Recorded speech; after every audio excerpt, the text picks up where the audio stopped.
গর্ভধারণের পর থেকেই নিজের এবং গর্ভের সন্তানের সুস্বাস্থ্য রক্ষায় বিশেষ যত্ন নিতে হবে।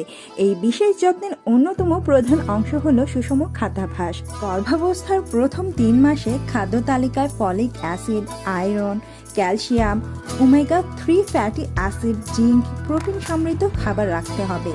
এসব পুষ্টি উপাদান আপনার ভ্রূণের বৃদ্ধি ও বিকাশে সহায়তা করে এবং বিভিন্ন জন্মগত ত্রুটি রোধে সহায়তা করে। গর্ভাবস্থার প্রথম 13 সপ্তাহে ফলিক অ্যাসিড সবচেয়ে বেশি গুরুত্বপূর্ণ। ফলিক অ্যাসিড হলো এক ধরনের বি ভিটামিন, তাই এই সময় অবশ্যই আপনার ডাক্তারের পরামর্শ মেনে সাপ্লিমেন্ট হিসেবে সঠিক মাত্রায় ফলিক অ্যাসিড গ্রহণ করতে হবে। ফলিক অ্যাসিড সমৃদ্ধ খাবার আপনার প্রতিদিনের খাদ্য তালিকায় রাখতে হবে, যেমন আখরোট, পেস্তা বাদাম, ডিম, ছোলা, মুগ, ব্রোকলি, সূর্যমুখী বীজ, চিয়া সিড, শতমূলি, কমলা লেবু ইত্যাদি। আমাদের দেশে মেয়েদের শরীরে আয়রনের ঘাটতি খুব বেশি দেখা যায়। আয়রন সমৃদ্ধ খাবার যেমন পালং শাক, ডিম, মুরগির মাংস, ছোলা, খেজুর, কলা ইত্যাদি খাদ্য তালিকায় রাখতে হবে। মনে রাখবেন, প্রাণীজ উৎসের তুলনায় উদ্ভিদ উৎস থেকে পাওয়া আয়রন গ্রহণ করা বেশি ভালো। ভিটামিন সি শরীরে আয়রন শোষণ বৃদ্ধি করে, তাই আয়রনযুক্ত খাবার খাওয়ার সঙ্গে ভিটামিন সি যুক্ত খাবার যেমন লেবু, কমলা লেবু, আমলকি, আঙ্গুর, আপেল ইত্যাদি খেতে হবে।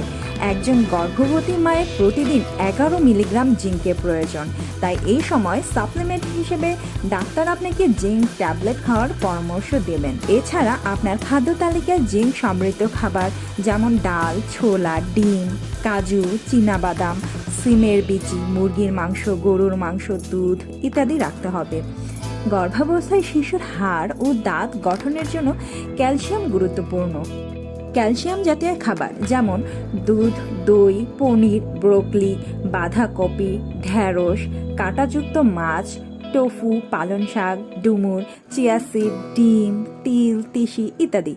ক্যালসিয়ামের শোষণের জন্য ভিটামিন ডি প্রয়োজন, তাই প্রতিদিন সকালে অন্তত 10 থেকে 15 মিনিটের জন্য শরীরে রোদ লাগান। গর্ভাবস্থায় চিকিৎসকের পরামর্শ নিয়ে ক্যালসিয়াম সমৃদ্ধ খাবারের পাশাপাশি 1000 মিলিগ্রাম করে ক্যালসিয়াম সাপ্লিমেন্ট গ্রহণ করতে হবে।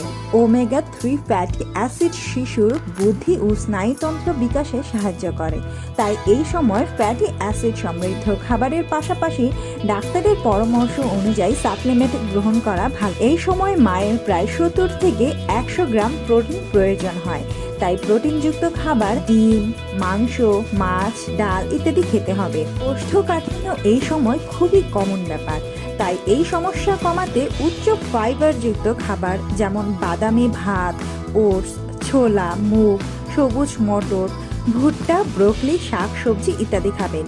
এছাড়াও গর্ভাবস্থায় পর্যাপ্ত পরিমাণ পানি পান করতে হবে। আমাদের ভিডিও কোয়ালিটি যদি ভালো হয়ে থাকে তাহলে সাবস্ক্রাইব করে উৎসাহ দেবেন। এর আগের ভিডিওটি গর্ভবতী মায়েদের চেক আপ এবং আল্ট্রাসোনোগ্রাম কখন কতবার করাতে হয় এই বিষয়ের উপরে, আপনারা চাইলে দেখতে পারেন। ভিডিও ডেসক্রিপশনেও লিঙ্ক দেওয়া আছে। ধন্যবাদ।